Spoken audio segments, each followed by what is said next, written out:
Hello everyone. तो जैसा कि हमने कहा था कि हमको 20 दिन दीजिए और आपका मैथ जो है बेसिक से स्ट्रॉन्ग कर देंगे हम। तो आज वही स्ट्रॉन्ग करने का पहला दिन है। आज हम लोग पढ़ाने जा रहे हैं नंबर सिस्टम। ठीक है, तो नंबर सिस्टम में सबसे पहले जो है नंबर सिस्टम का क्लासिफिकेशन हम लोग पढ़ेंगे।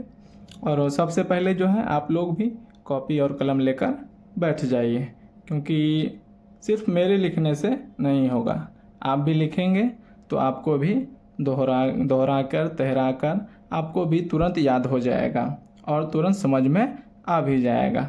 और जो विद्यार्थी नए हैं, जिनको लगता है कि मैथ जो है बहुत भारी है, मैथ जिनको लगता है कि ये तो एकदम डायनासोर की तरह है तो वो भी नहीं घबरावे और वो भी कॉपी कलम लेकर बैठें, क्योंकि जीरो से शुरू कर रहे हैं। आज है पहला दिन, आज पहला दिन है। आज के बाद जो है आपको मैथ बोलिएगा कि मुझे भी आने लगा मैथ, अब मुझे भी अब मैथ में डर नहीं लगता है। आप भी दूसरे को कंपटीशन दे सकते हैं। तो आइए शुरू करते हैं। सबसे पहले जो है नेचुरल नंबर हम लोग पढ़ेंगे। नेचुरल नंबर को आप लोग पहले पढ़ चुके होंगे। नेचुरल नंबर मतलब प्राकृतिक संख्या, गिनती की संख्या को नेचुरल नंबर कहते हैं। मतलब counting number is called natural number, counting number is called natural number. ठीक है,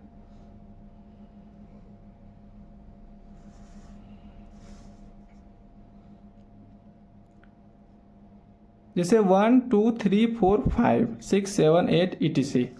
उसके बाद आता है आपका होल नंबर। होल नंबर मतलब पूर्ण संख्या, नाम में ही लिखा हुआ है पूर्ण संख्या, मतलब इसको पूरा कीजिए। जैसे 1 2 3 4 5 तो लिखते हैं, ये तो गिनती की संख्या हो गया, प्राकृतिक संख्या हो गया। लेकिन जब हम उसमें जीरो लगा देंगे, जब हम प्राकृतिक संख्या में जीरो लगा देंगे तो वह पूर्ण संख्या बन जाएगा, होल नंबर। तीसरा आ जाता है आपका इंटीजर्स मतलब पूर्णांक, जीरो सहित धनात्मक 1 2 3 4 5 आगे जहाँ तक जा सकते हैं, जीरो सहित धनात्मक और ऋणात्मक -1 -2 -3 -4, ये पूरा को यदि हम ले लेंगे तो इसको कहेंगे पूर्णांक। ठीक है, या पूर्णांक का शॉर्ट डिफिनीशन मैं बताता हूँ कि जिसका हर एक हो, जिसका हर एक हो उसे पूर्णांक कहते हैं। एकदम सिर के ऊपर से बाउंसर मारेंगे अभी। इंटीजर्स पूर्णांक, जिसका हर एक हो उसे पूर्णांक कहते हैं। देखिए सबका हर एक है, एक छुपा हुआ है, सबका एक छुपा हुआ है। उसके बाद आ जाता है आपका रेशनल नंबर मतलब परिमेय संख्या। रेशनल नंबर मतलब परिमेय संख्या, वैसी संख्या जो p/q के रूप में लिखी जाए, p/q के रूप में लिखी जाए, जहाँ p और q दोनों पूर्णांक हो, दोनों पूर्णांक संख्या हो। आप लोग भी लिखते जाइए। तथा q doesn't equal to zero, q zero के बराबर नहीं हो, उसे रेशनल नंबर कहते हैं। जैसे हो गया आपका 2, ये भी रेशनल नंबर हुआ क्योंकि ये p/q के रूप में है। ये देखिए नीचे बटा एक छुपा हुआ है तो p/q के रूप में है। 2 भी पूर्णांक है और 1 भी पूर्णांक है। और q मतलब नीचे वाला, ऊपर वाला हुआ p, ये हुआ q। तो मैं डिफिनीशन में क्या बोल रहा हूँ, जो p/q के रूप में हो। देखिए p/q के रूप में है, p और q दोनों पूर्णांक हो, तो 2 भी पूर्णांक है और 1 भी पूर्णांक है। अभी यहाँ बताए हैं पूर्णांक किसे कहते हैं। तथा q जीरो के बराबर नहीं हो, q के जगह पर कभी भी जीरो नहीं हो, मतलब हर के जगह पे कभी भी जीरो नहीं होना चाहिए, तो वो उसे कहेंगे रेशनल नंबर। ठीक है, आगे आ जाता है आपका अभाज्य संख्या मतलब प्राइम नंबर। वैसी संख्या जो एक और स्वयं के अलावा, जो एक और स्वयं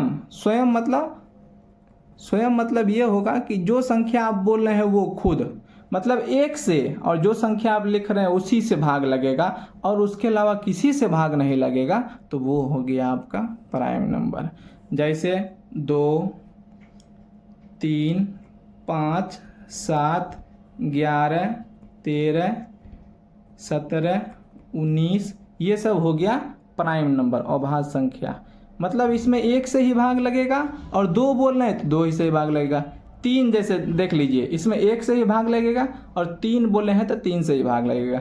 11 देख लीजिए, 11 में 1 से ही भाग लगेगा और 11 से ही भाग लगेगा। और कोई संख्या बता सकते हैं जिसमें 11 से भाग लगे? नहीं। तो वो वैसी संख्या को कहते हैं प्राइम नंबर। वैसी संख्या जो एक और स्वयं के अलावा किसी भी संख्या से भाग नहीं लगे जिसमें, उसको कहते हैं अभाज्य संख्या। ठीक है। अब भाज्य संख्या हो गया इसका उल्टा। वैसी संख्या जो एक एवं स्वयं के अलावा किसी और संख्या से भी भाग लग जाए उसे कहते हैं भाज्य संख्या। जैसे 4, 6, 9, 12, 15, 18 ना। 4 में 1 से भी भाग लग जाएगा, स्वयं माने 4 से भी भाग लग जाएगा, 2 से भी भाग लग जाएगा, 6 में 1 से भी भाग लग जाएगा, 3 से भी भाग लग जाएगा और 6 से भी भाग लग जाएगा। 9 में 1 से भी भाग लग जाएगा, 3 से भी भाग लग जाएगा और 9 से भी भाग लग जाएगा। तो एक स्वयं के अलावा और भी संख्या से भाग लग जाए उसको कहते हैं भाज्य संख्या। ठीक है। सह अभाज्य संख्या को प्राइम नंबर वैसी संख्या जिसका जो है मौसो मतलब HCF जिसका मौसो केवल 1 आवे, माने उसका मौसो निकालिएगा HCF तो वो 1 आवे। जैसे 2 और 3, इसका मौसो निकालिएगा तो 1 आएगा। ठीक है। 5 और 7 मौसो निकालिएगा तो 1 आएगा ना, ऐसा। उसके बाद आ गया आपका डिजिट मतलब अंक।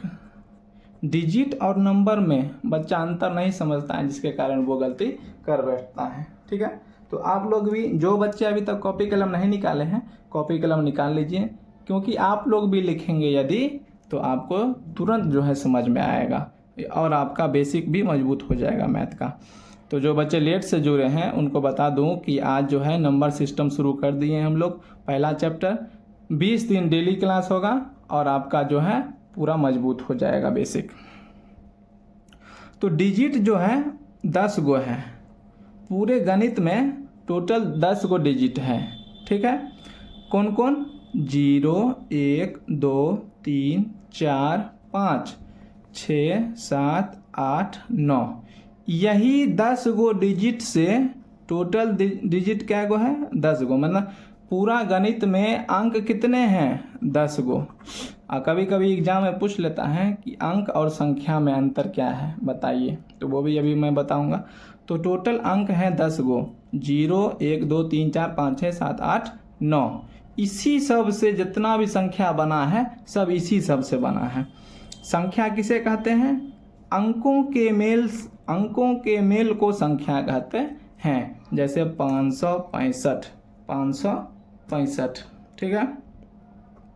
565। देखिए जितना भी 3 गो डिजिट लिखे हैं इसी में से आया है। तो अभी हम क्या बोले कि अंकों के मेल को संख्या कहते हैं। ये अंक आ गया यहाँ पर, अब ये अंक नहीं रहा, अब ये संख्या बन गया। ठीक है। जैसे 9 लाख, इकाई, दहाई, सैकड़ा, हजार, 10,000, लाख। 9 में 5 की 0 मतलब 9 लाख। अब ये अंक नहीं रहा, अब ये संख्या हो गया। ठीक है।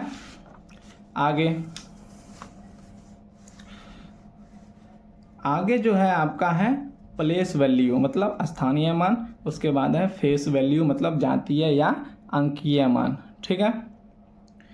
तो ये भी आप लोग दूसरा तीसरा क्लास में पढ़ चुके होंगे, लेकिन एक बार अभी हम फिर उसको दोहरा लेते हैं।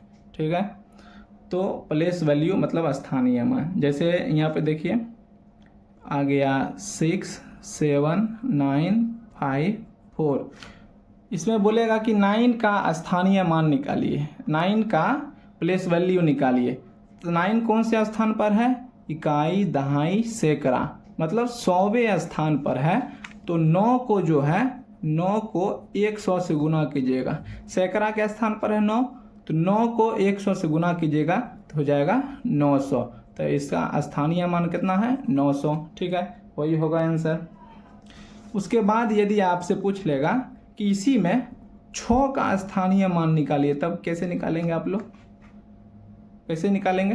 तो देखिए यहाँ इकाई, दहाई, सैकड़ा, हजार, 10,000, मतलब 6 को 10,000 से गुना करेंगे, 10,000 से गुना करेंगे तो हो जाएगा 10,000 छके 60,000, 60,000 मतलब 60,000 ना, 60,000 हो जाएगा।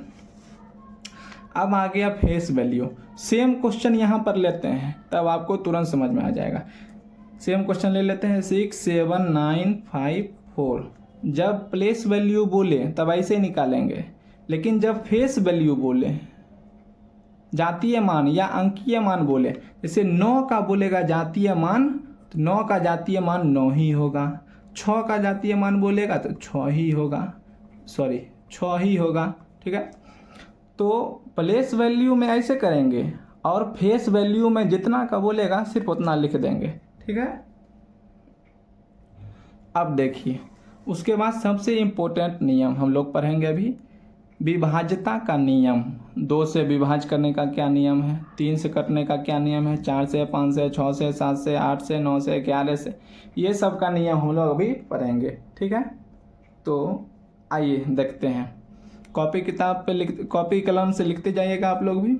2 से विभाज्यता का नियम तो आप लोग भी पढ़े होंगे कि जिस संख्या का इकाई अंक 0, 2, 4, 6, 8 रहे वो 2 से विभाज्य हो जाएगा, ठीक है। ये तो आप लोग पढ़े थे पहले ही।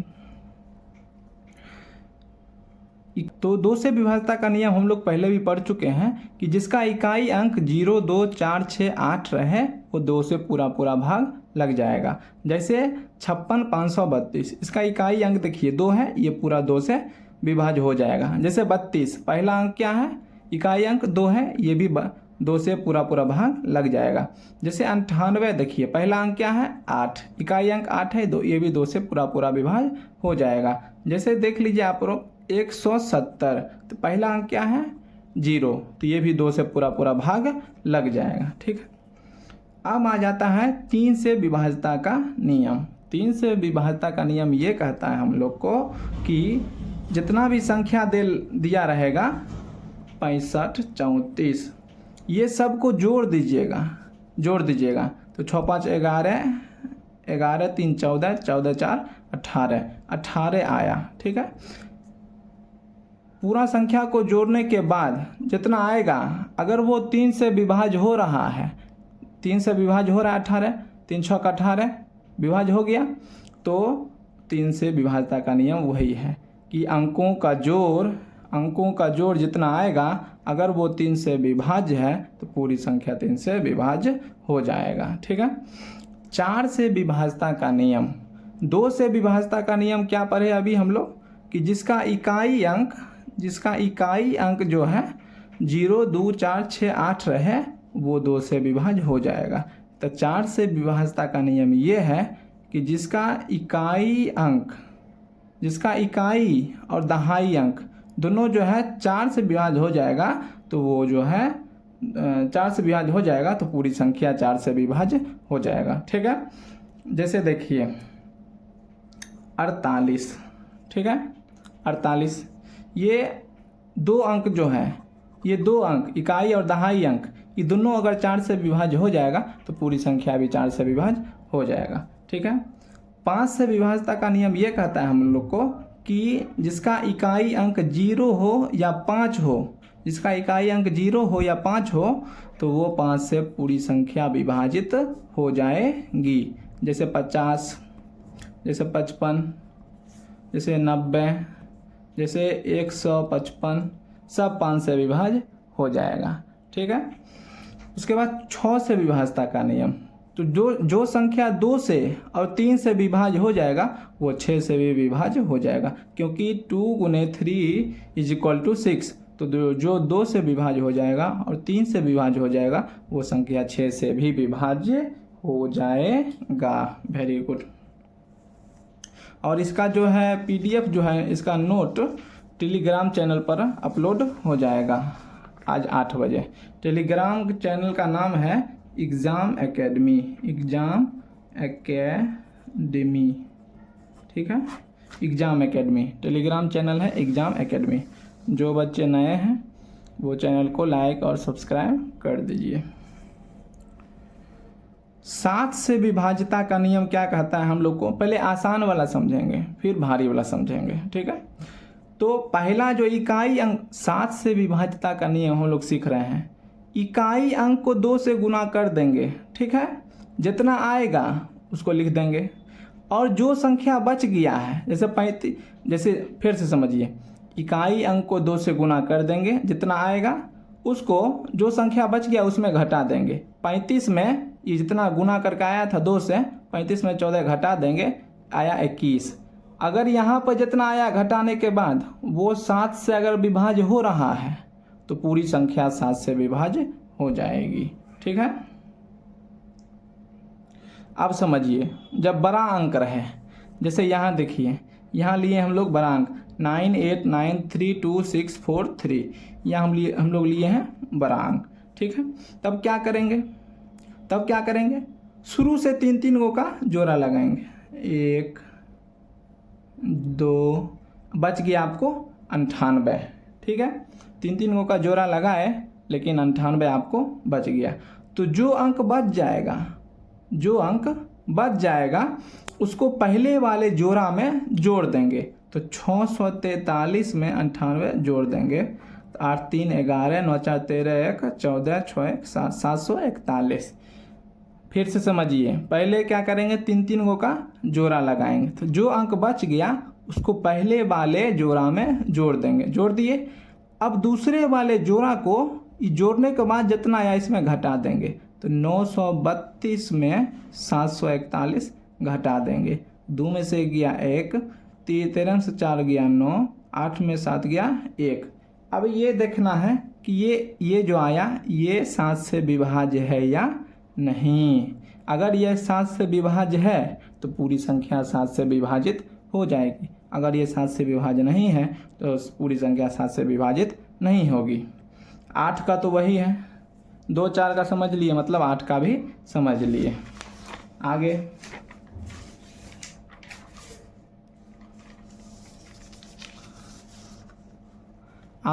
आप लोग का 11 से विभाज्यता का नियम, ठीक है। 11 से विभाज्यता का नियम क्या कहता है, सम स्थानों के अंकों का योग और विषम स्थानों के अंकों का योग का अंतर 0 या 11 का गुणज होना चाहिए।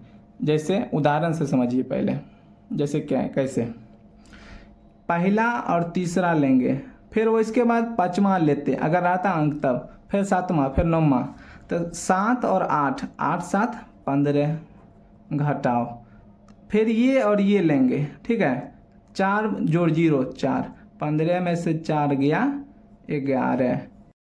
जैसे 121 देखिए, तो 1 और 1 हो गया 2, और फिर ये 2 बच गया, तो 2 में से 2 गया 0, तो ये भी जो है 11 से विभाज्य हो जाएगा, ठीक है। तो सीरीज से नंबर लेना है, 7 8, फिर 0 के बाद कोई और अंक रहता तो वो लेते ना, उसको जोड़ते फिर घटा देते, जितना आता, यदि वो 0 और 11 का गुणज होगा तो पूरा संख्या 11 से विभाज्य हो जाएगा, ठीक है। गुणनखंड को देखिए, गुणनखंड में हम लोग जो है जैसे 100 का गुणनखंड पहले निकालते हैं। गुणनखंड का मतलब ये होता है कि कौन कौन संख्या से दी गई संख्या विभाज्य हो जाएगी। तो 100 कौन कौन संख्या से विभाज्य हो जाएगा, तो देखिए 1 से हो जाएगा 100 विभाज्य, 2 से हो जाएगा 100 विभाज्य, उसके बाद जो है 4 से हो जाएगा 100 विभाज्य, 5 से हो जाएगा 100 विभाज्य ना, उसके बाद जो है 6 से देखिए, 6 कम 6 4 0 नहीं होगा, 7 से नहीं होगा, 8 से 8 कम 8 2 0 नहीं होगा, 10 से हो जाएगा, ठीक है, 13 14 15 16 17 18 19 20 20 से हो जाएगा, फिर 25 से हो जाएगा, ठीक है, और किससे होगा? 30, 35, 40, 45, 50 से हो जाएगा, फिर 100 से हो जाएगा। ठीक है, ये हो गया 100 का गुणनखंड हो गया। ये क्या हो गया? ये 100 का गुणनखंड हो गया। 1 2 3 4 5 6 7 8 9। 100 का गुणनखंड कितना आया? 9 आया। ठीक है, अब देखिए, जैसे मान लीजिए एक और एग्जांपल ले लेते हैं हम लोग, 16 ले लेते हैं। तो 1 से भी लग जाएगा भाग, 2 से भी लग जाएगा भाग, 4 से भी लग जाएगा भाग, 8 से भी लग जाएगा भाग, और 16 से भी लग जाएगा 16 में भाग। तो 16 का गुणनखंड हो गया 1 2 3 1 2 4 8 और 16। ठीक है,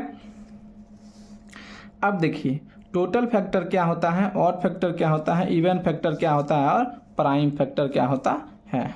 अभी हम लोग निकालते हैं। एक ही संख्या लेंगे, उसी का जो है टोटल फैक्टर भी निकालेंगे, ऑड फैक्टर भी निकालेंगे, इवन फैक्टर भी निकालेंगे, और प्राइम फैक्टर भी उसी संख्या का निकालेंगे। ठीक है, चलिए 100 का ले लेते हैं। 100 का अब यहाँ पे करते हैं हम लोग। ठीक है, 100 का करते हैं।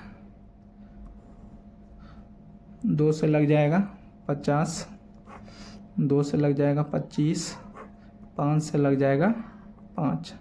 ठीक है, ठीक है, चलिए अब देखती है। 100 का क्या क्या आया? 2 गुने 2 गुने 5 गुने 5, मतलब हो गया 2 पे पावर 2 और गुने 5 पे पावर 2। ठीक है, 2 पे पावर 2 और 5 पे पावर 2।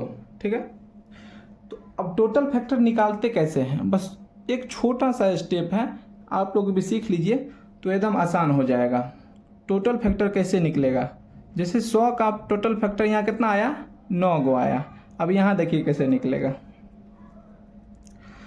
तो 2 पर जो पावर 2 है और यहाँ 5 पे पावर भी 2 है, तो पावर में 1 जोड़ देंगे। ध्यान से देखिए, पावर में 1 जोड़ देंगे। यहाँ भी पावर है 2, 2 में 1 जोड़ देंगे। अब देखिए 2 में 1 जोड़ेंगे 3, यहाँ भी 2 में 1 जोड़ेंगे 3, ये दोनों का गुना कर देंगे तो 3 तिया 9। तो 100 का टोटल फैक्टर कितना आया? 9। और यहाँ भी 100 का टोटल फैक्टर कितना आया? 9। कौन कौन? 1 2 4 5 10 20 25 50 और 100। ठीक है, अब देखिए ऑड फैक्टर, विषम गुणनखंड। विषम गुणनखंड जैसे 100 का ही निकालना है हम लोग को, तो 100 का पहले ऐसे कर दीजिएगा। ठीक है, 2 2 5 5। 100 का क्या आ गया? 2 गुने 2 गुने 5 गुने 5, ये आ गया आपका। ठीक है, 2 गुने 2 गुने 5 गुने 5। ठीक है, 2 पे पावर 2 गुने 5 पे पावर 2। लेकिन हमको निकालना किसका है? विषम गुणनखंड, माने विषम संख्या का। तो विषम संख्या कौन कौन है? 5 है। तो 5, अब देखिए इस पे +1 कर देंगे, यहाँ भी +1 कर देंगे। तो लेकिन हमको सिर्फ विषम निकालना है, तो विषम है 5 वाला, तो 2 जोड़ 1 3, 2 जोड़ 1 3। तो विषम का पावर कितना है? 3। तो ऑड फैक्टर हो जाएगा आपको, विषम गुणनखंड भी 3 हो जाएगा। ठीक है, अब देखिए टोटल फैक्टर निकालना सीख गए हैं, ऑड फैक्टर भी निकालना आप लोग सीख गए हैं। अब हो जाएगा आप लोग का इवन फैक्टर।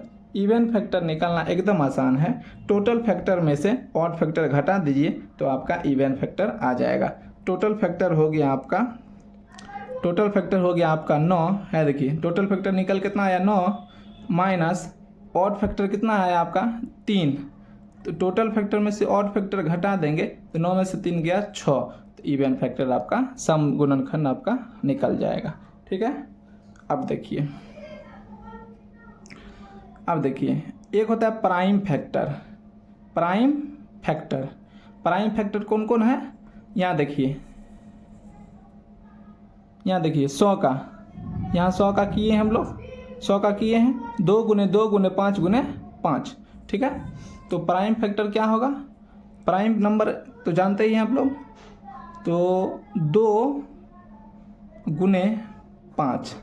तो प्राइम फैक्टर क्या है? 2 और 5, माने टोटल प्राइम फैक्टर कितना है? 2, 2 और 5। प्राइम फैक्टर कौन कौन है? 2 और 5। 2 और 5, टोटल प्राइम फैक्टर कितना हुआ 2। ठीक है, अब देखिए इसी में आ जाता है आप लोग को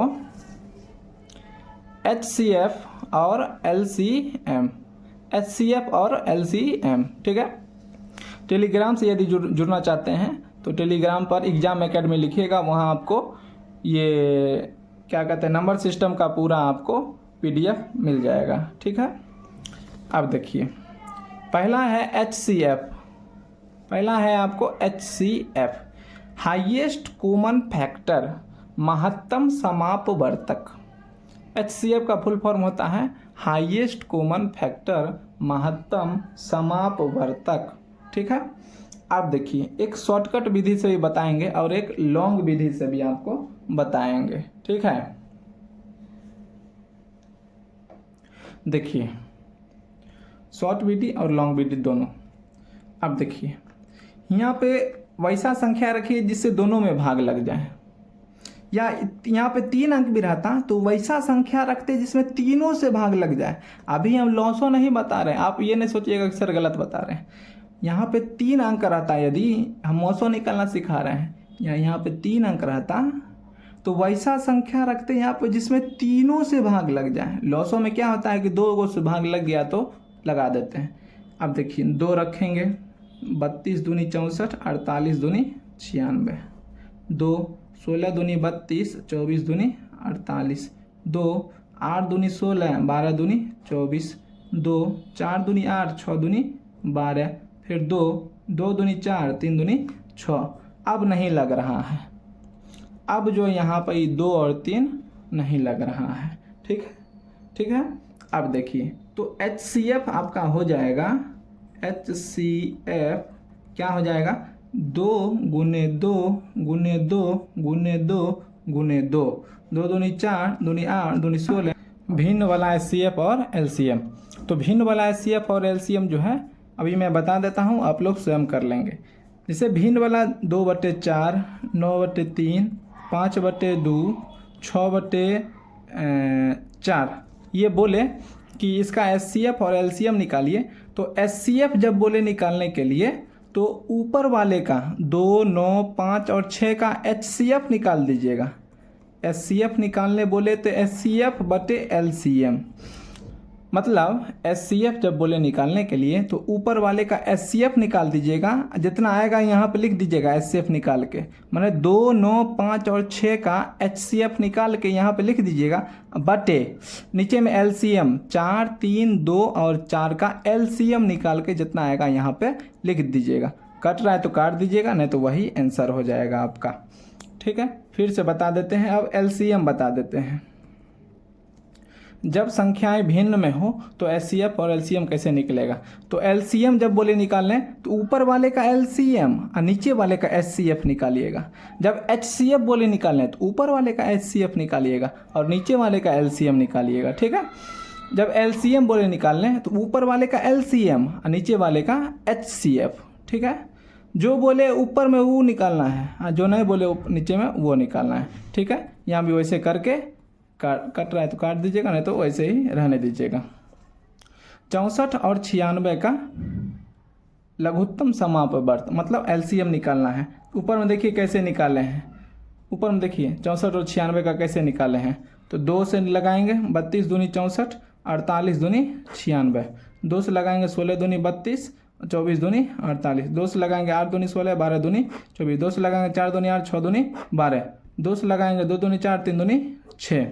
तो LCM इसका हो जाएगा 2 गुने 2 गुने 2 गुने 2 गुने 2 गुने 2 गुने 3, 2 दूनी 4, दूनी 8, दूनी 16, दूनी 32, दूनी 64, 64 तिया 64 तिया, तो 64 तिया 4 तिया 12, 6 तिया 18, 1 19, 192। ठीक है, अब देखिए सिंप्लीफिकेशन, सबसे मस्त चैप्टर ये हुआ, ये बनाने में आपको बहुत ही आनंद आएगा। सरलीकरण, सिंप्लीफिकेशन में सबसे पहले हम लोग समझते हैं बोर्ड मास क्या है। ठीक है, बोर्ड मास, बी से ब्रैकेट, बी से ब्रैकेट, ब्रैकेट। ठीक है, ओ से ऑफ, ओ से of, O F of, of मतलब का मतलब गुना, का मतलब गुना मतलब मल्टीप्लाई। डी से डिवीज़न, एम से मल्टीप्लिकेशन, ए से एडिशन, एस से सब्सट्रैक्शन, ठीक है। बी से ब्रैकेट, ओ से ऑफ, ऑफ मतलब का, डी से डिवीज़न, डिवीज़न मतलब भाग, एम से मल्टीप्लिकेशन मतलब गुना, ठीक है। ए से एडिशन, एडिशन मतलब जोड़, एस से सब्सट्रैक्शन मतलब घटाव। मतलब अगर सवाल में सबसे पहले यदि ब्रैकेट है तो ब्रैकेट के अंदर जो भी है उसका क्रियाक्रम करना है, ठीक है। अब देखिए वो हो गया। अब यदि सवाल में उसके बाद ऑफ रहे, ऑफ मतलब का लिखा रहे तो का क्रिया करना है, का मतलब गुना, उसके बाद भाग का क्रिया करना है, उसके बाद गुना का, तब जोड़ का, तब लास्ट में घटाव का क्रिया करना है, ठीक है। अब देखिए आगे हम लोग देखते हैं ब्रैकेट। ब्रैकेट 3 प्रकार का होता है, 3 प्रकार का ब्रैकेट होता है। कौन कौन? एक होता है बड़ी ब्रैकेट, फिर मझली ब्रैकेट, फिर छोटी ब्रैकेट। ये हो गया आपको बड़ी ब्रैकेट, ये हो गया बड़ी, ये हो गया मंझली, और ये हो गया आपको छोटी ब्रैकेट, छोटी ब्रैकेट, ठीक हो गया। ये हो गया बड़ी, ये हो गया मंझली, और ये हो गया छोटी ब्रैकेट। तो आप बोलिएगा कि सर तीनों ब्रैकेट यदि रहेगा तो सबसे पहले किस ब्रैकेट की क्रिया करेंगे? तो छोटी ब्रैकेट के अंदर जो रहेगा 1 नंबर पर उसका क्रिया करना है, उसके बाद मझली ब्रैकेट के अंदर जो रहेगा उसका क्रिया करना है, उसके बाद बड़ी ब्रैकेट के अंदर जो रहेगा उसका क्रिया करना है। लिख भी दिए हैं कि 1 नंबर पर छोटी ब्रैकेट का क्रिया होगा, यदि छोटी ब्रैकेट खत्म हो जाएगा या नहीं रहेगा तब मझली ब्रैकेट की क्रिया होगी, अब वो भी नहीं रहेगा तब जो है बड़ी ब्रैकेट की क्रिया होगी, ठीक है। कैमरा थोड़ा सा ब्लर कर रहा है, कैमरा को देखना पड़ेगा। अब देखिए ये सवाल दिया हूँ, ये सवाल चलिए बनाते हैं, बना के देखते हैं, ठीक है। कि आप लोग को दे दें, होमवर्क में आप लोग बनाएंगे।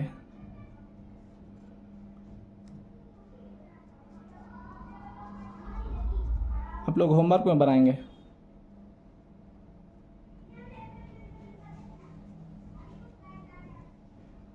ठीक है, चलिए ये आपका होमवर्क हो गया, ये बना के और इसका आंसर जो है कमेंट बॉक्स में आप लोग बताइएगा, ठीक है। उसके बाद आ गया आपका स्क्वायर एंड स्क्वायर रूट, वर्ग और वर्गमूल, ठीक है। वर्ग और वर्गमूल, 1 का वर्ग, 1 पे पावर 2 मतलब 1 को 2 बार गुना करना है, 1 गुने 1 1। 2 का वर्ग माने 2 को 2 बार गुना करना है, 2 दूनी 4। 3 का वर्ग माने 3 को 3 से गुना करना है 2 बार, 3 तिया 9। 4 का वर्ग तो 4 को 4 से गुना करना है 2 बार। पावर का मतलब ये हो गया कि उसी संख्या को उतना बार गुना करना, पावर यहाँ पे 3 रहेगा तो 4 को 3 बार गुना करेंगे, माने 4 गुने 4 गुने 4, ठीक है। यहाँ पे पावर 2 है तो 4 गुने 4 2 बार करेंगे, 4 चौके 16। 5 का वर्ग तो 5 गुने 5 बराबर 25, ठीक है। अब देखिए ये हो गया वर्ग। अब वर्गमूल मतलब स्क्वायर रूट, जैसे यहाँ 2 का वर्ग निकला 4 तो 4 का वर्गमूल हो जाएगा 2। 3 का वर्ग निकला 9 तो 9 का वर्गमूल हो जाएगा 3। 4 का, तो जैसे 4 का जो है वर्ग हो गया 16, तो वैसे ही आपका 16 का जो है स्क्वायर हो जाएगा, 16 का जो है स्क्वायर रूट हो जाएगा आपका 4। 5 का जो है वर्ग हो गया 25, तो 25 का जो है वर्गमूल हो जाएगा 5, ठीक है।